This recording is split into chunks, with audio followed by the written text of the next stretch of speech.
down with his reality. I'm joined by Steve Schmidt. Steve, what do you think Trump is doing, and is he aware to some degree that denying the publicly reported reality is key to his reelection? Of course, Ari, you talked about 1984. There's the famous scene at the end of the book where Winston is being tortured and the party official is holding up 4 fingers and says to Winston, "How many fingers am I holding up?" And Winston, being tortured in tears, says, "I only see 4. I see 4." And the party official says, "It could be 3 or it could be 5. It's what the party tells you it is." And so it's not just that Trump is assaulting objective truth. This is a political strategy. This is about a demand for obedience. This is the transformation of a smaller Republican Party into a cult of personality, where what the leader says is true is true. What the leader feels to be true is true. And if you can subordinate reality at the command of a political leader, you are no longer functionally living in a democracy, whether it's inside the United States or not. For a faction of this country, they have surrendered their sovereignty, their intellectual autonomy to Donald Trump. Now, I'm not a psychiatrist. I'm not a psychologist. I can't explain why, if you were to join a cult, why he would be the cult leader that you would line up and follow. That being said, though, when you're able to convince somebody what is certainly true is not, when you can embrace the big lie with the same type of effectiveness that fascist movements used it, that Hitler used it, that Mussolini used it, that Soviets used it, then you are well on your way to doing grave and lasting damage to the fundamental institutional pillars of a democratic republic like the United States. And this president does not stand accused of the conduct of some of those regimes, but with regard to the the propaganda efforts, this seems to be where Trump's approach and his insistence that things that are true are false relates to the way he's allegedly abusing the powers of the executive to control who has access to information to legitimize who can speak about national security and who can't, which dovetails back with the security clearance story. For your reaction, take a look at Sarah Sanders on that.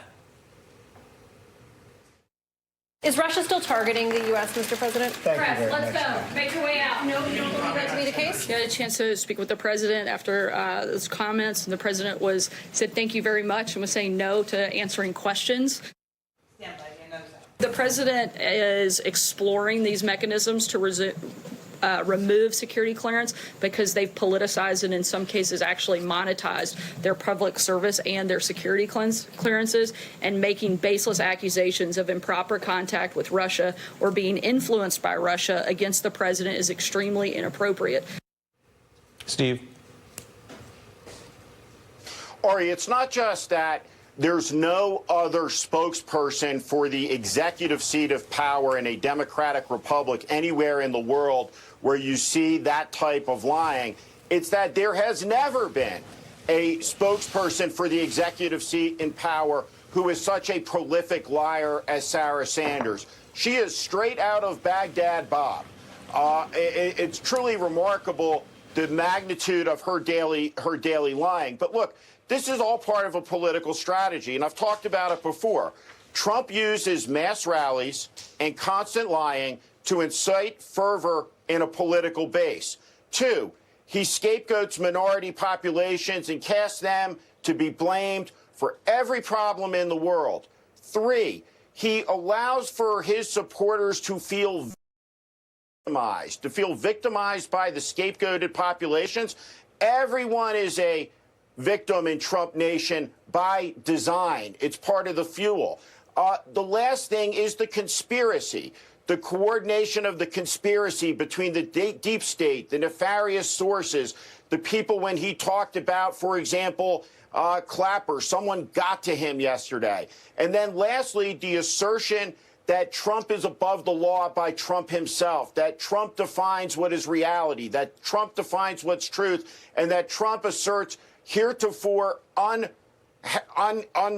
unasserted powers for the executive in the United States that have never been asserted in history before. I mean, these 5 things are happening. They're happening on a daily basis. The assault on the press, on the free media. We still have a First Amendment in this country, but he is as hostile to the free media as any president has ever been, and any president could conceivably be in the United States. And so all of these things together are not isolated. It's part of a pattern. It's part of a strategy, and it's going to do grave damage to American democracy. And this is a moment in time where Republican leaders who have been complicit, have been silent, have been cowardice, are called on to defend the institutions, not of conservatism, not of the small L liberalism that the Democratic Party embraces, but the fundamental pillars of a liberal democratic society, which he is weakening every day. Right, and that's the connection, as you draw it, between the assault on facts, the potential abuse of government power, and the undermining of the rule of law. Of course, it is law that ultimately is the way we adjudicate certain facts.